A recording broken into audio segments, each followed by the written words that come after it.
Hello, SpongicX here, and I just saw Sonic the Hedgehog 2 in theaters, and oh man, I loved it. It was so much better than the first one. So before I get started on talking about the movie, I want to share a funny story that happened on my way to the theater. I got there like 30 minutes ahead. It was supposed to air at 7 o'clock p.m., and so I got there like probably at 6:40, and to my surprise, it was packed, and everyone was there to see Sonic. I live in a small town with a small movie theater with a very small staff, so our theater is not very big. It only has like two showcases, two showrooms. So here on one side they were playing Sonic the Hedgehog 2, and the other they were playing Morbius. And for those who've been following movies, a lot of people know Morbius has not only not been reviewing well, but not selling well either. And so I went in there, and I was afraid I wasn't going to get a ticket. I was shocked because I grew up like as a kid where I felt like I was the only one in school who liked Sonic the Hedgehog, and so here I am in my small town. It's packed with people ready to see Sonic, and no, not just little kids. A lot of people, most of the people here were adults, and I'm just glad that the movie experience wasn't disruptive, because when I got there, it was noisy. There were kids like running around screaming and shouting, and so luckily they were much more behaved when the movie started. And so, for some reason, the movie took a while to show. So when I got my ticket, they pointed me to the left. There's like one theater on the left and one theater on the right. And so they pointed me to the left showing.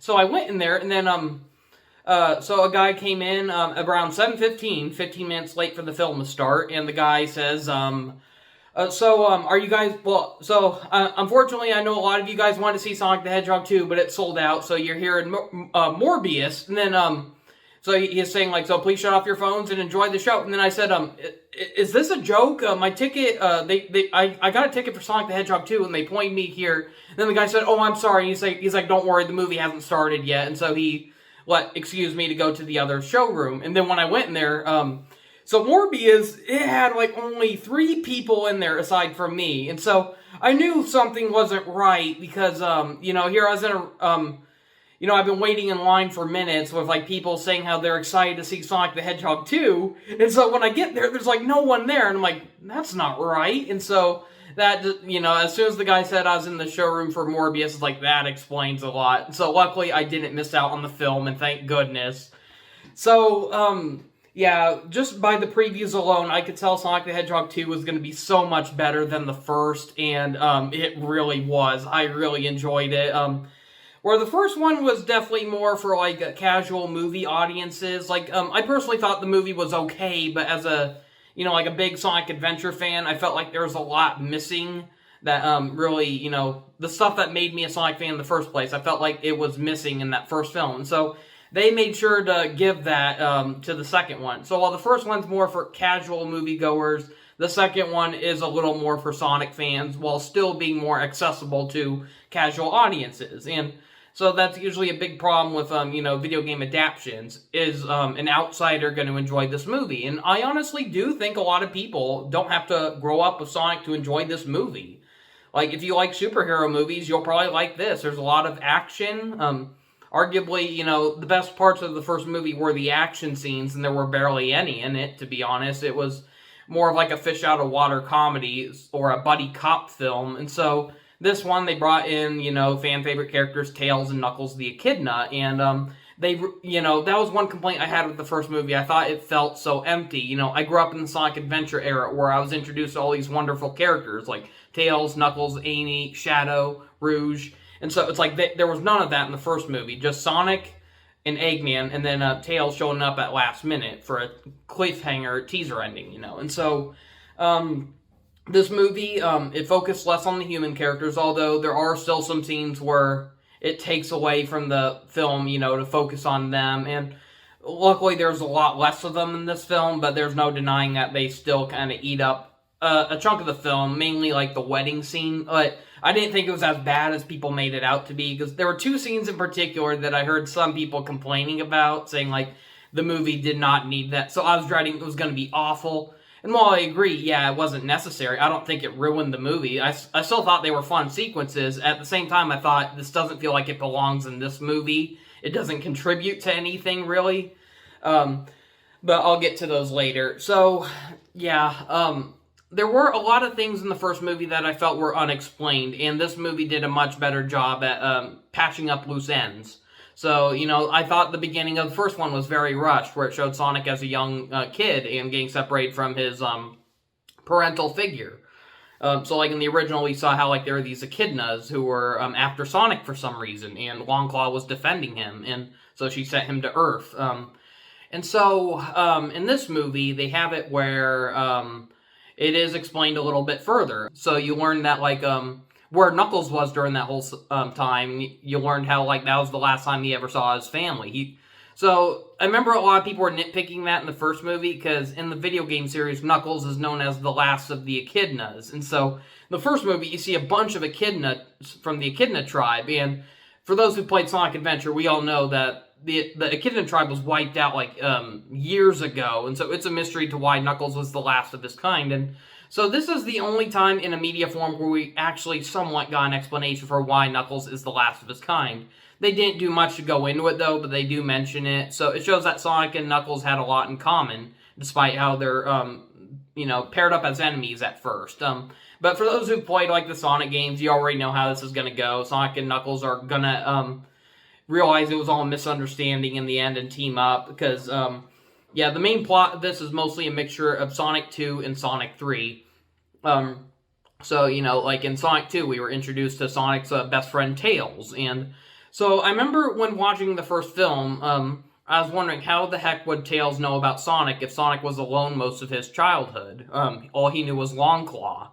And so, luckily, this movie did give an answer for that. There is a point where and it connects back to the first film. It all started because of that one scene where Sonic was in the baseball stadium, and he did, like, all those laps around the diamond until it caused, like, some kind of power outage. And so, meanwhile, Tails, who, has been alone all of his life, and he's always made fun of for having two tails, and so you see him, like, isolated in, like, a computer room, and he was, like, using satellites to look over the worlds and all that, and then he saw, like, a beacon of light occur when Sonic did that power surge. And so Tails suddenly started studying this guy, and he admired Sonic. It gave Tails a reason for why he admires Sonic. Other video games, like, arguably I'd even say they did it better here than they do in the games or the shows or anything, because usually the main reason Tails just likes Sonic is because he's cool, he's fast, or I like how they gave a more personal reason for why Tails admired Sonic. It's because Tails sees himself as a freak, and he feels like he can't amount to anything. But then he sees this blue hairball who's alone in the world, and yet he's not, like, cowering in fear. He's just going out there and doing what it takes to be heroic. So that's something for Tails to admire. It pushes him to better himself. And so I really did feel like the bond between Sonic and Tails in this was really good. And, the audience was adoring over Tails, mainly during the part where Sonic and Tails had a bunk in for the night, and so Sonic puts, like, a blanket around Tails, and then Tails wraps his tails around Sonic. Like, the audience was just awing in adoration during that part. It was cute. And so, meanwhile, like, the film opens up with Robotnik escaping from the Mushroom Planet. He managed to create, like, some kind of, basically a distress signal that, another dimension somehow opens up being, we don't really fully learn who these guys were, but Knuckles was, apparently with, like, these other guys who were, like, masked. They weren't necessarily echidnas. You couldn't tell if they were humans, or they kind of looked like birds. Like, the shape of their helmets looked like birds, at least. But, and I know there was some reference, like, I know, like, the director of this film mentioned how, like, the writing in this movie, like, there's, like, these ancient writings and these temples, and he confirmed that was a nod to the Sonic Rider series, the Babylonians. So, the bird people, for, like, Jet the Hawk and all that. And so, a nice little reference there. I don't think it confirms that we're going to be seeing the Babylons anytime soon, or I don't know. Like, it's hard to say what they're going to do with this series. It's already confirmed we're getting a true sequel in theaters, which might be the last one unless it gets renewed. Knuckles the Echidna is getting his own spin-off miniseries on Paramount Plus, and then they said there's going to be a whole cinematic universe of Sonic movie connections on Paramount Plus. So there's a lot of possibilities for, like, other characters to show up, which is a good thing, because if you're expecting, like, a whole bunch of characters to show up unannounced, you might be disappointed. Tails and Knuckles are all you're going to get, except for a little teaser ending during the credits. So I'll make sure to give a big spoiler warning when I'm about to give out like a big spoiler, so if you don't want to be spoiled on the film, you might want to leave the review now, just knowing that, yeah, I love the film. But so yeah, anyways, Robotnik manages to he manages to summon the attention of Knuckles. Knuckles apparently also has like the travel rings like Sonic had in the first movie, and so that's how Knuckles was able to find Eggman. And so Knuckles is after Sonic because he knew his tribe was after Sonic when he was little, and he wanted to help join his family to fight him, but they told him he was too young, and so he waited for him to come back. They never did, so he assumed the worst happened. And that's one thing I like about this movie. It still didn't confirm what happened to Longclaw or the Echidna tribe, so for all we know, they still could be alive, or maybe they all just died horrifically in battle. We don't know. It leaves it up to the audience for now, but it doesn't matter. There's bigger things to worry about. So we learned the whole reason why the Echidnas wanted to capture Sonic in the first place, and the whole reason why was because he was working for Longclaw, and there is a big history between both the Owl tribe and the Echidna tribe, and so they were fighting over the discovery of what's known as the Master Emerald.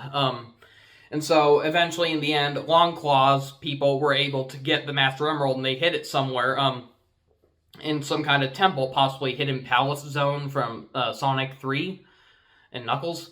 And so, yeah, basically, Sonic and Tails are on a quest to try to find the Master Emerald before Eggman and Knuckles do. So, just like in the video games, Eggman tricks Knuckles into thinking that Sonic is out to get the Master Emerald. So, Knuckles agrees to help Eggman capture Sonic in exchange for him getting the Master Emerald, basically. And so, meanwhile, Tails finds out that Knuckles and Eggman are teamed up and that they're out to get Sonic. So that's where Tails comes in and tries saving Sonic. There's a lot that happens in this movie. They pack a lot. This is a much longer movie than the first one. And I didn't feel like it was complicated either. Usually when a movie packs too much into it, it can be a little overwhelming or confusing. And I felt like this movie was very easy to follow.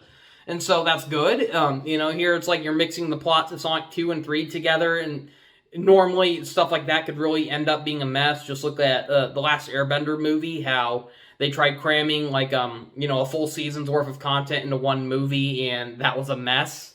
But there was a number of reasons for why that movie failed. And so Sonic 2, it managed to cram a lot without over-bloating it. I thought, although there were a few moments that didn't really feel like they amounted much, it's like, I can't lie that I hated the scenes, though. So, the two scenes in particular that I hear most people nitpick about this movie are, there is a dance-off scene with Sonic and Tails versus, I'm not sure what kind of folk they were, but, there's a part where they ended up in, some kind of foreign snow lodge, and there's, all these... It's almost like an homage to the bar fight scene from the first movie, except in this case, Tails tries using a translator to communicate with these people, but he accidentally mistranslates, and so they get offended, and they're about to throw Sonic and Tails into a fireplace, but then meanwhile, they have to try to get their map back to find the Master Emerald. They mislocated it, and it's inside that bar, so, Tails then tries using his translator to make a truce with them, and so the only way that they'll let them go is if they beat them in a tradition, which is a dance battle. And so it's like first they're dancing to polka music, but then all of a sudden Sonic pulls out an iPhone and starts playing the sound Uptown Funk by Bruno Mars, and I honestly had fun with that scene. Fans made it sound like it was going to be a real cringy scene, and I thought it was a fun sequence. Especially when Tails used one of his inventions to make holograms of himself to make it look like backup dancers. It was a fun sequence. I really did enjoy that. So the one scene I hear most people complain about is the wedding scene. So meanwhile, there's a subplot where Tom and his wife, the humans from the first movie, who get much less screen time in this, luckily, focuses more on just Sonic, Tails, Knuckles, and Eggman. And so, Tom and his wife are off to go to a wedding for his wife's sister. And so, Sonic is left in charge while they're gone. And so, it's not long before Knuckles and Eggman somehow, break through the house and end up wrecking the place, trying to destroy Sonic. And so, meanwhile, it shows, in Hawaii, you see Tom and his wife. Occasionally cuts back to them and show, meanwhile, what's happening with them. But luckily, it's they only do it, 1 or 2 times, so it's not very disruptive.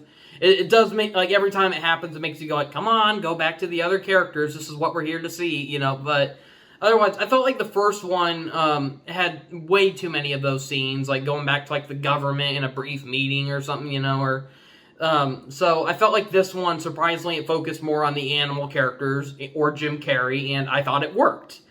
But, so, meanwhile, like, there's a point where, at, like, the worst possible time, Tom needs to open a ring portal for Sonic, after, like, a huge avalanche occurred, and he unfortunately got the wedding ring mixed up with one of Sonic's rings, so he has to interrupt the wedding to try to get that, portal ring out of, you know, before, the two get married, and so chaos ensues, and then, there's a big twist that reveals, like, oh, the fiance to, the sister was actually an agent for Gun, and, so, yeah, they introduced the Gun agents from Sonic Adventure 2, so I liked how they, you know, it's like, in the first movie, there were, like, these government agents, and a lot of people were wondering why weren't they just called Gun. And so I like how in this one they explained how they, like, after the events of the first movie with, you know, like, the betrayal of Robotnik, and then, like, you know, Sonic and his friends, like, on the loose and all that, caused the government to, like, form a new operation, which they entitled Gun, G-U-N. And so, yeah, I liked how, instead of just making up a new government and saying we're Gun, I like how they took the old one and turned it into Gun. I thought that was kind of cool. So, Gun, they see Sonic and Tails thinking that they're a dangerous threat, and so we get, like, a sequence where, Tom's wife has to try, sneaking in, along with the help of her sister, and they need to try, breaking, Sonic and Tails out along with Tom.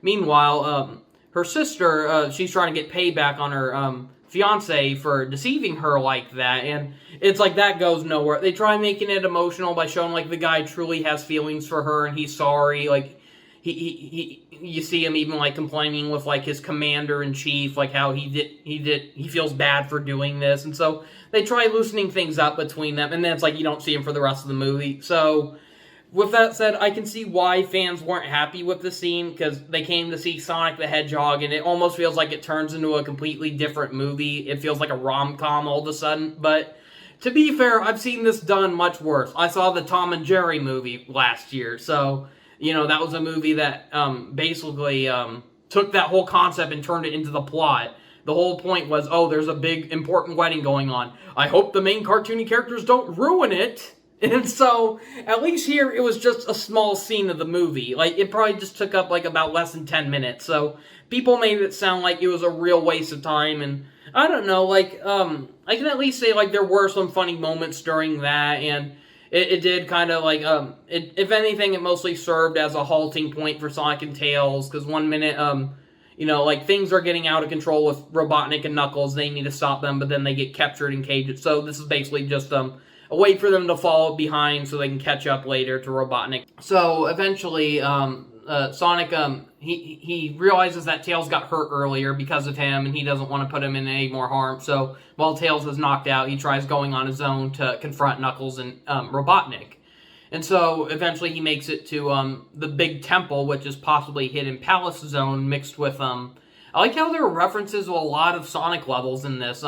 Not only was it obviously a reference to Hidden Palace Zone with the Master Emerald Altar and all that, but there's a part where they're going through all these mazes, and you see, like, how there's water on the side here and there. So right away I thought, oh, Labyrinth Zone from Sonic 1, and then you know, Aquatic Ruin Zone from Sonic 2, and I just love that. Like, compared to the first movie, this one had a lot of nice references to many different games from the Sonic series, and like the coffee shop being called Mean Bean, that was a nice reference to the game Robotnik's Mean Bean Machine, or how, like, one of the G1 helicopters had the initials SA2 on it, which was obviously a reference to Sonic Adventure 2. The opening scene in that game was Sonic jumping out of a helicopter. So, it's like, yeah, there's a lot of neat references, and that was one thing I had a problem with in the first one. I felt like, you know, one thing that was fun about watching Detective Pikachu were all the nods to not only the games, but even the anime.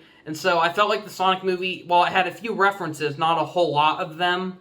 And so I love how the second one, it managed to sneak in more references without, like, making them feel too forced, or, you know, they didn't overdo it. They just sprinkled them in there for diehard fans to point out. And I liked how I wasn't just the only one like who was able to see this. Like I saw a lot of people in the audience like pointing it out too, and yeah, it really looks like the audience had a really fun time with this movie. You know, there were more adults than kids, surprisingly, but the kids loved it. The adults loved it. You know, it was nice, like when people were getting excited seeing Tails or Knuckles. And then especially the cliffhanger ending. But so eventually, Sonic and Knuckles get in like this big action-packed fight, and that's one thing I forgot to mention. The action scenes in this are really good. Like, starting off, the movie feels very silly, and then towards the end of the movie is when it gets a little more serious, and so that's what I liked, because, you know, the first movie, the scenes I liked the most were definitely the scenes with, Robotnik, fighting Sonic, whether it was, the car chase scene, or, the race around the world, or, the final battle part. Those were fun sequences. I felt like the movie just didn't have enough of those, so Sonic the Hedgehog 2, it is a longer movie, so there's a lot more variety of scenes you get in this, and I felt like they were more entertaining, though. I remember when watching the first movie, there were a lot of scenes that made me just, like, want to toss my head back and roll my eyes, like, get on with it, and I felt less of that in this movie. So even though Sonic wasn't, even during the scenes where it wasn't focusing on Sonic, Tails, Knuckles, or Eggman, I was still finding the scenes entertaining, though, because the actors just had better material to work with this time around. So I didn't feel like they were too intrusive. It was better than watching a single episode of SpongicX, where most of those episodes focus on these characters you don't even care about. So at least this one, it remembered to put the focus on the main animal characters and Robotnik. And so eventually, like, while Sonic and Knuckles are fighting, just like in Sonic 3, Eggman sneaks up behind Knuckles' back and takes the Master Emerald for himself. And so, one thing I like about this movie is how, you know, throughout the series, we always see Robotnik trying to get the Master Emerald. It's said to have, like, such, like, unlimited powers, yet he always wants to use it as just, like, some stupid battery. And so, I like how this time they actually had it where Robotnik uses the Emerald for his own power. Like, it gives him godlike strength. And so... he gets, like, this green energy that allows him to, convert his thoughts into, unlimited power. And so he's using that to basically, deconstruct all these other, like, vehicles around him, all these different, contraptions, and he's using it to build himself the Death Egg robot. And so, unfortunately, the trailers for this movie gave it away, and I really feel like they shouldn't have, because that would have made this build up so much better. But, yeah, that it was amazing to see that on the big screen. The big Death Egg robot you saw in, I think it was Sonic the Hedgehog 2, the final boss, that really hard boss that a lot of people couldn't even get past. Luckily, they made it a lot easier in Sonic Mania. But so the Death Egg robot, and the way, like, Robotnik is, like, just, like, floating in midair. He's inside the contraption using, like, his body to control the the Death Egg robot. So, like, you see him running in place, cause the Death Egg robot to do that, and I thought that was brilliant. I was like, how come the games have never done this? They never show Robotnik actually using the Master Emerald, like, the way it should be used. He's always using it as a stupid battery. Here, he's using it as a battery and more. He's absorbing the power so he can use his mind to control the robots, and I thought that was brilliant.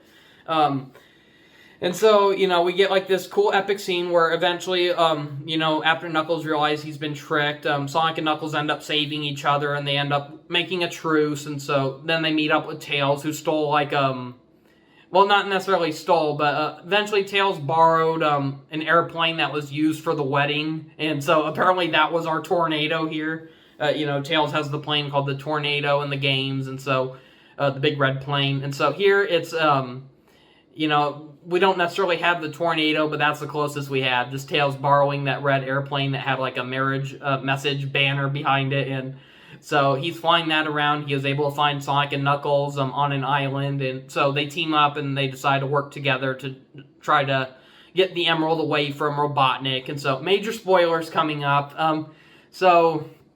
After, like, a big battle, there's a point where, like, Sonic's, like, really weakened, and they manage to get the Master Emerald away from Robotnik, so Robotnik is using, like, the Death Egg robot being now powered manually to try to get the Emerald while Sonic is, like, limping towards it. Meanwhile, Tom and his wife catch up with Sonic in their car, and they manage to get him just in time before Robotnik almost stomps on Sonic.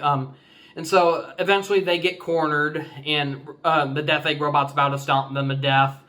And so Sonic is trying to use the Master Emerald's power desperately to help them, but it crumbles and breaks into pieces, and inside are the 7 Chaos Emeralds. And so, you know, as the family hugs each other, feeling like this is the end for them, a big golden light, and then the audience cheered when Super Sonic showed up, and so, yeah, I was so glad they had Super Sonic in this, you know. That's like one of the most ultimate treats in the Sonic video game. Sonic getting all the Chaos Emeralds and turning into a super golden form, and so it was epic. It was so cool to see, you know, Super Sonic on the big screen, just like flying around like crazy, dismantling the Death Egg robot. It was so worth seeing. And so in the end, we see how, you know, originally, like in the first movie, it was neat to see how Sonic has come a long way. In the first movie, he was so alone in the world. There was no one like him out there. And so here at the end, we see him playing a game of baseball with Tails and Knuckles, along with his parent figures, Tom and his wife. And it was a real heartwarming ending. And I just love, like, how... I'm not sure if fans are going to like this, but I loved how they handled Knuckles in this movie. Because, you know, over the years, people feel like Knuckles has lost his cool. They feel like he's been too much of a joke character. He used to be, like, the tough guy, the cool tough guy, and now he's kind of like the dumb idiot jock. Who doesn't even do his duties anymore. You know, he was supposed to protect the Master Emerald, and they made sure to patch that up in the end, because Knuckles was able to restore the Master Emerald, and so now he's vowing to watch over it. So he has a different reason for watching over the Master Emerald, unlike the original, where he didn't even know why he was protecting it in the original one. Here, he feels like he knows why he's doing it now, and I kind of liked that. But, so going back to Knuckles on how he was portrayed here, he does have his dumb moments, but I like how they did it in a way where it still manages to make him look tough and cool, though. Knuckles, he doesn't feel dumb because, like, he's a dumb character or anything. He feels dumb because he's, you know, like, a tough warrior. He's been trained all of his life by his, family members and tribe members on how to behave. And so now he's in a completely different world with different customs. He's not used to friendship. And so, of course, he's going to sound stupid or unintelligent when it comes to encountering these things he's never learned. And so I like that about Knuckles. It doesn't make him feel like an idiot, despite how he has some dumb comical moments. It still managed to do it in a wholesome way.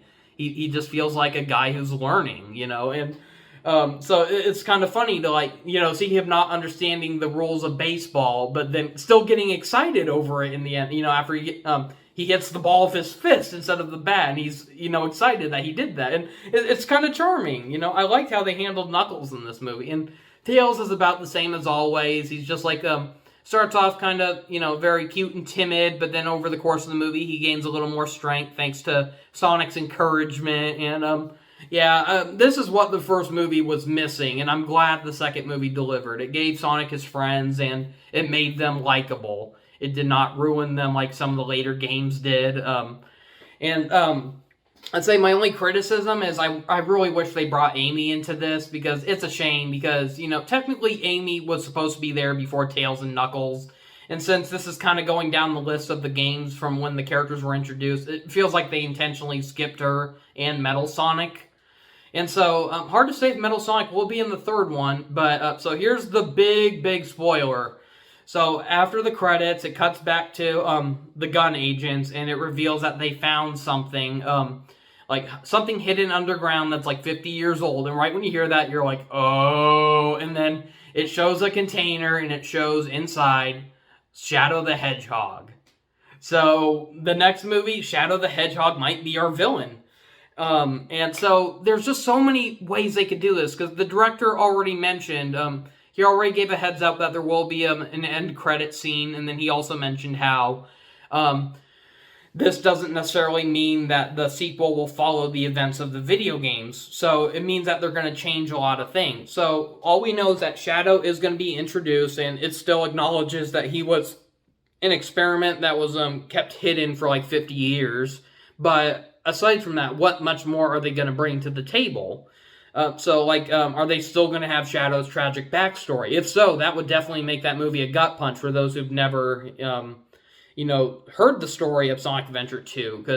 And I look forward to that. I really do hope they try making faithful recreations of scenes from Sonic Adventure 2, because without a doubt, Sonic Adventure 2 has one of the best stories out of any Sonic game. The problem is the execution, both the writing and the voice acting. But otherwise, like, when you look at it, like, you see there's a lot of potential in that story. It was just poorly executed due to, like, there's a number of things. Like, the video quality has aged badly, the audio quality definitely, and so, I'd love to see them remake the story, especially on the big screen. That would be amazing. But, so the fact that they're skipping ahead to Sonic Adventure 2 and glossing over Sonic Adventure. And so it also makes you wonder, are they going to try to mix the two games into one story?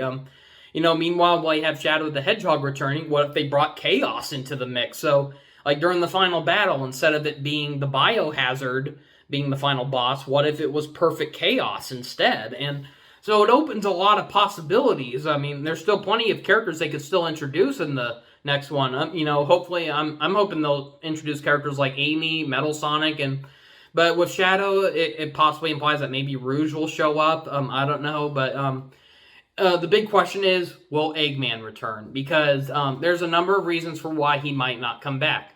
So, unlike the first movie, where it confirmed what happened to Robotnik, this movie, it kind of made it look like he got killed off. Like, after Sonic defeats the Death Egg robot, you just see Eggman falling to his death, like, cursing Sonic, as, like, he's falling towards an explosion. And you don't see what happened to him after that. So, either he had some plan to escape, or he died. And another thing that will seal his fate is Jim Carrey. And recently, Jim Carrey said he's thinking of going out of acting again. So, if so, that means that this was his last time doing a role in any movie. And if this was indeed his last performance, all I can say is it was good. I will say it was a little more hammy and over the top than his portrayal in the first movie, where the first movie, I felt like it was a good origin story for Eggman. This one, I felt a little more Jim Carrey than him being Robotnik, but otherwise, I've seen Jim Carrey in worse. I didn't like his portrayal as the Grinch, for example. So, there were moments where I felt like he was going a little too overboard, but I still enjoyed it, though. And so if this is indeed his last movie, it was a good swan song, a great last performance coming from Jim Carrey. And so apparently, they were asked, like, if Jim Carrey does drop out, are they going to recast him? And they said no. So that means that if Jim Carrey does not come back, they're just going to exclude the character entirely.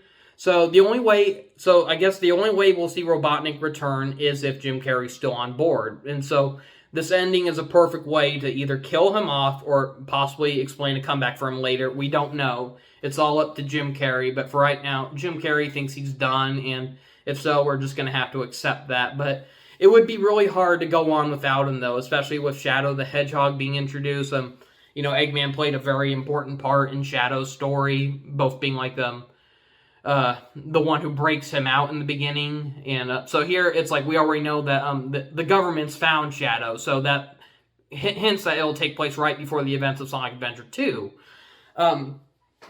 So, like I said, I really do hope the sequel is a way to introduce Adventure 1 and 2 into one story. Try to mix the best elements of those stories and combine them to tell one big story. And I also mentioned how, like, if Amy was in the third one, that would be perfect for Shadow because of her big moment where she was the reason why Shadow decided to help everyone in the end because of her desperate pleas to help them. It reminded him of his last request to Maria. And so it's like, yeah, they got to bring back Amy if they're bringing Shadow. Otherwise, we don't want a SpongicX situation where they replace her with some whiny kid nobody cares about to take her role. That was stupid. Still can't forgive him for that, but... So, I'm really looking forward to Sonic the Hedgehog 3. It's so cool that Shadow's going to be there. And hopefully, just like this movie did for Knuckles, hopefully Sonic the Hedgehog 3 can do what that did for Knuckles. Because, Shadow has really gotten shat on over the years. I'd say the last good time we saw Shadow the Hedgehog was Sonic 06. It's like, his career almost died with Shadow the Hedgehog in a lot of people's opinions. Personally, I find that game to be a guilty pleasure, but... that game almost ruined his image, and then he redeemed himself in Sonic 06. It made it look like, okay, he went through like a bad phase in Shadow the Hedgehog, and he matured through that. And then every game happened after that, and they just ruined his character. They made him a total D-bag, and he's just like the jerk all of a sudden. None of that character development he had in the end of Sonic Adventure 2 or Shadow or 06 is there anymore. He's just douchebag Sonic now, and that is just so unfortunate. And so I really hope this movie can, and then not to mention how like it's not just the video games that are badly portraying Shadow, but even the comics. I remember like how when Shadow was going downhill, a lot of people at least said, well, at least he's still cool in the Archie comics, but now the IDW comics, comics that arguably improved the series overall, but the one big complaint people have is it still made Shadow a douchebag, and so that's unfortunate. So please, for the sake of Sega, please let the directors have freedom with Shadow to make him cool again, make him a respectable anti-hero, because we are tired of him being treated like a jerk, just the guy who has to show up Sonic. We're sick of this egotistical version of Shadow. We want the one who had humanity to him, the one who had tragic loss, and that's why we love Shadow to begin with. There's a reason why people love the ending to Sonic Adventure 2, and why some were kind of upset that they retconned it in Sonic Heroes by bringing them back to life. Make Shadow's legacy go on. And so, overall, I really enjoyed this movie. God, I've been gushing about for almost 40 minutes now, and but yeah, go see it. It's really good. I was not disappointed, and I just couldn't believe that my small town theater was so packed. Not even Spider-Man No Way Home was this packed. I saw that like opening day. I saw that movie twice in theaters, and the theater was nowhere near as packed as it was today. I don't know why it was so packed today. Maybe it's just because I'm usually used to going to see movies on Thursdays, but they only have the movie showing this Friday, so I was able to see it today, and it was packed, though. Maybe Friday's just a less busy day for families, I don't know, but the audience loved it. I didn't hear a single person complaining about the movie. However, I did see a few, like, kids point out, like, they did nitpick a few scenes, though. Like, there's a part where, Tom's wife's sister, she managed to get a hold of one of Tails' inventions, and, she used it to protect herself from, like, one of the corrupt government agents and all that. And so she was, like, pointing it at him and, threatening that she would use it, And so there came a point where, like, she saw, like, her fake fiancé, like laying on the ground. She helps him up, basically. And so she puts the weapon down. And so I remember, like, a kid in the background saying, why would you do that? So, surprisingly, a lot of the plot holes people pointed out, it didn't matter in the end, luckily. So... I definitely had a few moments, too, like, when Sonic and Tails were, in trouble at, like, that snow lodge, I was thinking, like, they're about to get, like, ganged up on and thrown into a fire. I was thinking, why didn't they just use their flying and super speed to get out of there, but then it's like they had to, add in a little extra measure to explain why they can't do that.